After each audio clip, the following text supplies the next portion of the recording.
Hello and welcome to today's video. Today I thought I could do a first impression style kind of get ready with me where I talk about Norse mythology because this Oden's Eye brand is definitely a Swedish brand based around kind of Norse mythology. I just happened to finish reading my first book about Norse mythology by Neil Gaiman, and so I thought I would kind of do a little retelling of little bits and things that I find interesting about Norse mythology. Sorry if you can hear that noise from the snow truck, but yeah, I thought we could kind of get into this palette, talk a little bit about Norse mythology, but anyways, enough of an introduction. Let's go ahead and get into it. Okay, before we get started actually applying this look really quick, I did want to insert some close-up shots of me trying to pronounce these Swedish names on the back of this palette. They are in Swedish, so my Swedish is very bad. Please ignore that. But I wanted to give you some close-up swatches, pronounce some Swedish for you very poorly, and translate them for you. So why don't we go ahead and get into that first. Okay, first up we have dimma, which is this peachy kind of color. That means fog. And then we have månsken, that is horrible pronunciation, but that means moonlight. Then we have vem, which means heat. Then we have galaxy, which thankfully doesn't have to be like translated at all. Then we have sol, which means sun. And then we have lys, which means light. Aura, Jupiter, and then this one here means skugga, which is shadow. And then we have Venus, and then this brown here is called solnedgång, which means sunset.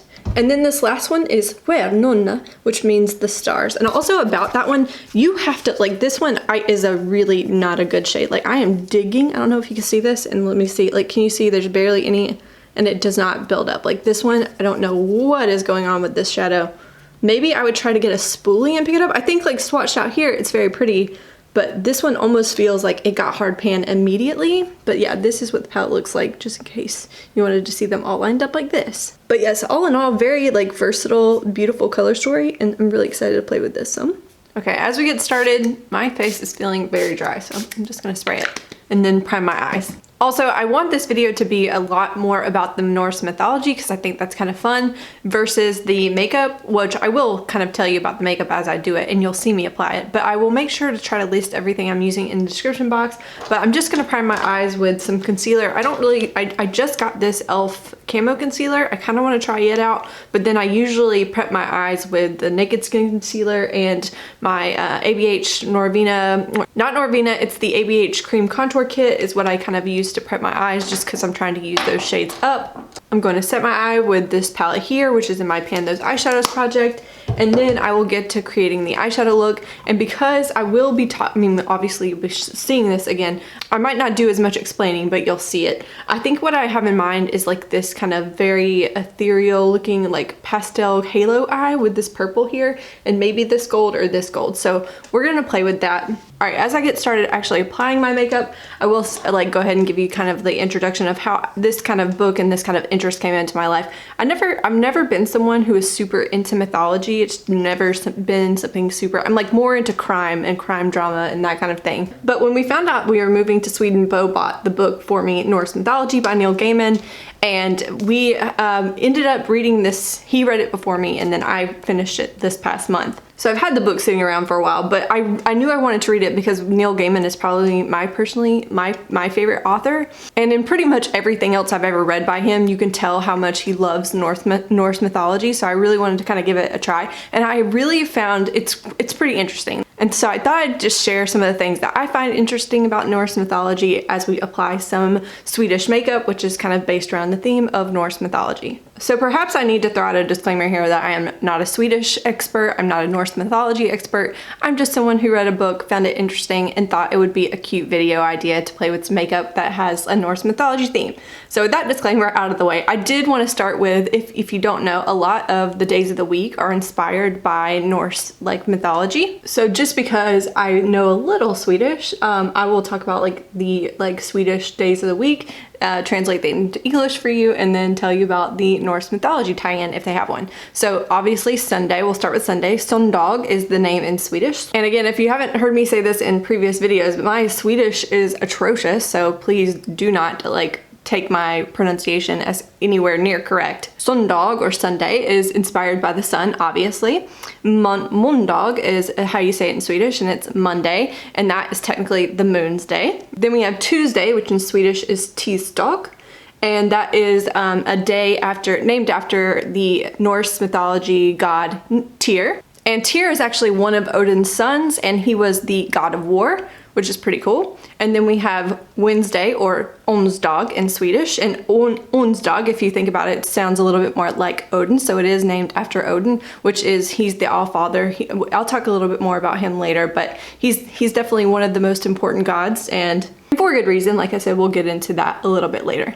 Then we have Torsdag, which is Thursday, which sounds like Thor, right? Thor's day. And Thor is the god of thunder, and he is definitely the strongest of the gods. He's very fun. Like I know I had these preconceived notions of what Thor was like because of like the Marvel Cinematic Universe, but in like Norse mythology, he's a little bit less cool. He's a little bit more of like a drunkard and like just kind of a brute, which is kind of fun. And that's actually something that I find super interesting about Norse mythology, is that when you look at these stories and the way that these like stories were told, it seems like these gods weren't like so much revered and like maybe feared or respected. They were kind of just like or thought like they shared stories and observed them, but they weren't like these like all-knowing, these gods had their flaws. Like so many of them were imperfect and like showed them their imperfections in different stories, and I think that's super fun. But anyways, let's get back to the days of the week. So we did Torsdag, then we have Fridag, which is Friday, and that is named after Odin's wife Frigg.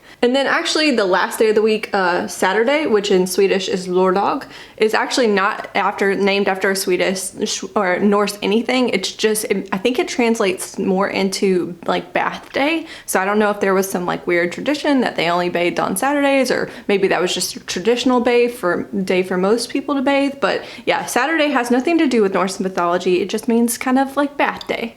Before I move on to other parts of the story, can I just say that I'm super impressed with it. I should have zoomed you in. Hold on. Hopefully that's a little bit better. Not the best skin day for me, so please don't judge too much. But yeah, this is so much like more pigmented than I thought it would be. I also need to work on like piling up in my inner corner too, because like I said, I want to do a halo eye, but very, very pretty. Okay, going back into Norse mythology, one of the things that I find really cool, not only about Norse mythology, but about so many different kinds of like mythologies and things like that, they all tend to have, or a lot of them tend to have creation stories of their own, and they're very cool. Like the Norse Mythology book by Neil Gaiman does a really good job of laying out like how all of it was created and how the world was created according to Norse mythology, and it's a lot of fun to read. So I highly recommend that if you've been curious about Norse mythology at all, then I would definitely pick up this book. It's a quick read, easy read. It's super understandable, easy to follow for someone who like doesn't really have any interest in Sweden, or I didn't really have much interest in it. I really enjoyed it despite that. And like I said, I'm not going to like retell that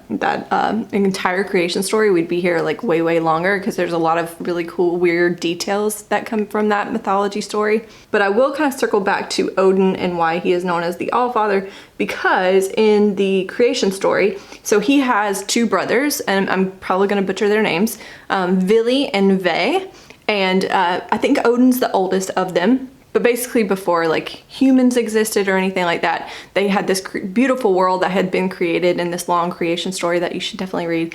And Odin and his brothers are like walking around, and they're observing this beautiful world that's been created, and they're like, we need people for it to be like a world, right? And so they actually find like an ash tree and an elm tree, and Odin breathes life and breathes a soul into these trees, and Vili gives them intelligence and drive, and Ve carves their bodies. And so like basically Odin and his brothers create humans, and that's kind of because Odin was the one to breathe life into them. That's why he's known as the Allfather. That's why he's kind of like this ultimate god of sorts. But I thought that cute little story deserved to be told, since literally the brand is called Odin's Eye, and I'm going to get into that story too, the reason why I'm sure that they named it after particularly his eye. But before I jump into that particular story, I want to give you some of the setup that I think also is very cool in Norse mythology. So a lot of Norse mythology is built around like the way that the world is created and the way that these worlds are set up. So basically there's a giant tree that connects 9 different realms in Norse mythology, and it is called Yggdrasil. And again, Yggdrasil is massive and goes through like pretty much all of the 9 realms. In fact, one of the places that's my favorite here in Uppsala where we live is a place called Gamla Uppsala, which is means old Uppsala basically. Gamla meaning old, and we've gone out there a couple times just to take photos. It's literally probably my favorite place in Uppsala, but it's a little bit of a trek to get out there. You have to be willing to bike pretty far or take a bus out there. But it's this beautiful old like biking burial ground kind of thing, and it's got these old mounded hills. It's just beautiful, like tons of trees, and it's just really beautiful. I'll see if I have any photos to put in for you. But in one of the spots out there, they have like a little sign saying that this was for a long time. This is like one of the spots that they thought though that Yggdrasil kind of weaved itself through, and there would have been a well there. And another thing that's really fun about it is that it does feel like it's just a magical place out there. So it's a fun little thing. But yeah, Yggdrasil is a huge ash tree, and it's, I mean, huge enough to connect 9 different worlds. And there are all kinds of like creatures that live in this tree and that like fight each other and like pick on each other, and that's a lot of fun in and of itself. Sorry, so hard to concentrate when you're trying to put on eyeliner. Couple more apologies for you. Sorry if you can hear them scraping the sidewalks and stuff. There's so much snow that has fallen the past couple of days. And also, I'm gonna zoom you back out because I was thinking about putting on eyeliner. I think this look would be amazing with some eyeliner, but I'm literally gonna put some glasses on and go back to doing other things in the house. So I'm not gonna put lashes on for this. All right, I'm gonna go into applying my face makeup, and I'm gonna tell you more about Yggdrasil and about Oden. Now, the tree of Yggdrasil is really important because for most people, if you wanted to travel between the 9 realms, you need to climb the tree. That's the only way to really get around, is to go between these realms. You have to climb this tree. But if you're a god, then you can use the Rainbow Bridge or the Bifrost. You know, you've heard of this if you've seen Marvel movies. But basically there's Asgard, which is where the Aesir live. There's Alfheim, which is where the elves live.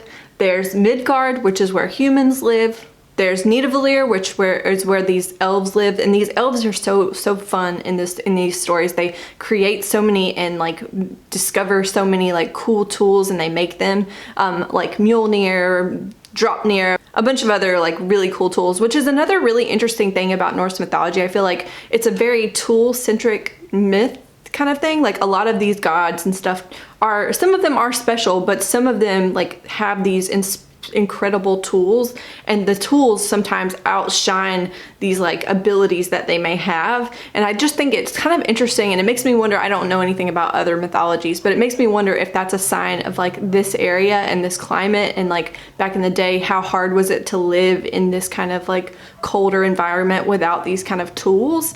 So it's just kind of an interesting like thought that I have, nothing really.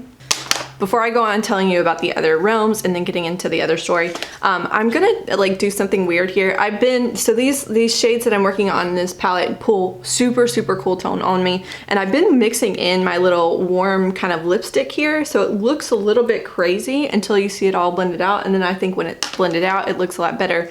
But just know it's a little bit weird of a tactic. Okay, back to these worlds. We also have Niflheim, which is like this dark kind of world. I think these dark elves live there. Let me check my notes. No, I don't think dark elves live there. It's just this dark kind of mist world. It existed before everything did. It's a part of the creation story that you read. Then we have like Jotunheim, which is where these like big huge like frost giants live. We have what is the one that there's another kind, so like the Aesir are of a kind of god, and then we have the Vanir, which is another kind of god, and for a while they don't always get along, but eventually they kind of get a little peace treaty going. But they live in a place called Vanaheim. And then the last 2 places are Muspel, which is this like land of fire, and there's like one, I think pretty much like one dude who lives there, Surtur, and he has like a flaming sword, and he's also like a big part of like the creation story and a part of Ragnarok, and which is the like ending story for Norse mythology.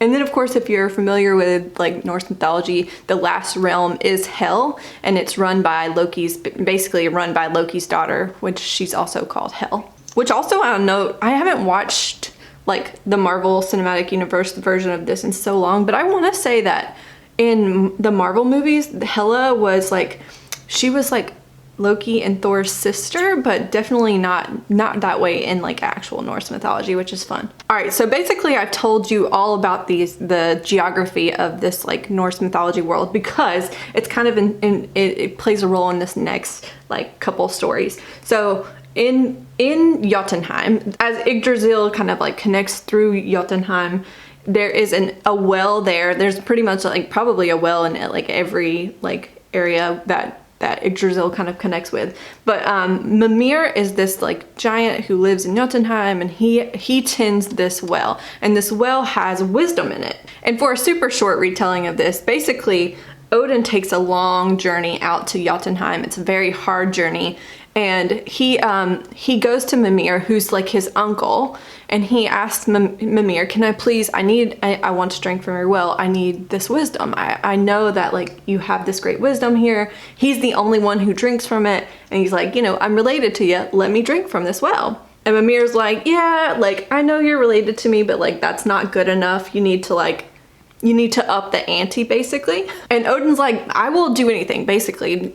Name your price. So Mimir's like, all right, I want your eye. Like, pluck out your eye then. And so without hesitation, Odin cuts out his eye, places it into the well, takes a galler horn, which is this big kind of drinking horn, and he dips it into the well and like drinks it back, and he all of a sudden has all of this wisdom, it's a very fun story. So if you're wondering why particularly they talk about being Odin's eye, Odin is a one-eyed god. He's probably I think he is the only one-eyed god. There's a one-handed god, but he's the only one-eyed god. But he also, you know, plucked his own eyeball out for this wisdom and for that like important thing. All right, let me switch over and show you what I just did. I took a little bit of this Julep bisou liquid lipstick and I like rubbed it on the back of my hands. I did like a little quarter to half pump of this magic lumi primer, and I just wanted to show people lately what I've been doing to kind of make my own little like blush here, and I love the effect of this. I like dot a little bit on my cheek, and then I take my little blush sponge here and I get the rest of it off my hand, and then I kind of just like go back and forth. And it looks a little like intense right now because I haven't set my face yet, but when I set my face with my powder, you'll see that it tones down quite a bit. But I love this little combination. It looks so glowy and pretty. It's a nice way to be able to use my liquid lipsticks, and so I just wanted to share that because if you've been like me and you have a bunch of liquid lipsticks that you kind of like the color of, but you know you're not going to reach for a million times enough to use them up, this is a really great little like technique to try. All right, I'm gonna set my face and move on to some other steps now. Also, I forgot to say about Odin's eye particularly, but the fun Norse mythological rumor is that eye is still floating in the well to this day. So if you know where Jotunheim is and you go to Mimir's well, you could find Odin's actual eye. I'll also say that there's a lot more to Mimir and his story as you read the book that unfolds, and it's pretty interesting. So I again encourage you to read the book if you've ever been curious about Norse mythology. All right, as I do my eyebrows and stuff, I'll start the last story before I do my bronzer and highlight, but this one is a fun one because it kind of ties into that. I know Odin's Eye is they're releasing a new little collection like later in this month. It might be like literally today or tomorrow, but it's called the Norn. I think it's like named after the Norns, and I was gonna talk about who the Norns are. Sorry, my camera may have cut me off a little bit, but basically the Norns that are mentioned in this new collection from Odin's Eye are Norns that actually live in Asgard, where the other gods live. There are other Norns that live in other places, so these Norns aren't like the only Norns that exist, but they are pretty cool. And they are 3 sisters, like I said, who live in Asgard, and they live next to this well. One of the sisters' names is Erd, and it's her well. And she is basically fate and destiny, and she represents the past. Then we have Verdandi, and I'm probably butchering that name, but she represents the present, and I think her name literally means becoming. And then we have the last sister who is named Skuld, which I probably again butchered, and I think her name means that which is intended, but she basically represents the future. And these Norns, basically being past, present, and future, they kind of decide what happens in your life. They have this like job of tending this well. They take care of Yggdrasil's roots, but they also determine your entire life. And I think that's one of the fun things about this, is that there's so much grandeur in like their role and their responsibility, but at the end of the day, they aren't unique. There are other Norns that exist, and they tend other places in not only Asgard, but like in other of the 9 realms. And I just think that's kind of fun that like there's this kind of perspective difference there. And if anybody's interested, I decided to pull out my little moonstone highlight from Becca, which is, I thought, like a nice kind of gold tone, but like nothing like too overpowering, nothing too yellowy gold for this look, because I thought it might complement the kind of gold that we have going on our lids. And then, like I said, let me go put on some mascara and I'll be right back. Okay, I'm back with the finished look. I ended up not showing you, I think the only thing I didn't show you was my bronzer, which is in my Project Pan, my 11 in favorites. And then I also have like my little recent combination that I've been going to lately, which is this Revlon in Desert. And then I have the sexy Mother Pucker gloss layered on top. Easy, simple look, but I love how like kind of soft and like ethereal and kind of goddess like it is. Not to mention that these tones are just super like February and like spring kind of appropriate. So I hope that you enjoyed this video. This was a pretty decent first impressions overall. I was very, very surprised that, especially that purple shade went on so well. It's very nice. Like I was very, very surprised that it was as pigmented as it was. I've definitely tried other like light lilac-y purples or pastel shades in general, kind of similar to this, and so many of them have such a white base that they don't go on this pigmented, but I'm very, very happy with this, the way this look turned out. This shade is very, very pretty, very like chunky for a metallic, which again, I like. So I'm excited to dig into this more. I think that the color story is not one that I was immediately like drawn to, but then in hindsight, when I look at it now, I'm like, I'm very excited by you. I don't know why I was talking myself out of this for the longest time. I'm really glad that I have it. I hope that y'all are interested in seeing maybe 1 or 2 more videos kind of like this. Now, I will say that if I do another video like this, it probably will be shorter. Today's video was longer because I needed to set up some of the like ideas in Norse mythology, like the worlds and that kind of thing. And I think in the future, if I end up telling a story or two, that the video will be shorter and I may cut out parts of like doing my makeup or something, depending on the story length. But if you're interested in hearing like maybe 1 or 2 other videos like this, let me know. I mean, there are obviously plenty of other looks that I could create with this palette. So again, make sure you let me know in the comments if you like this or if you're interested in seeing something else like this, and I will see you in the next one. Bye.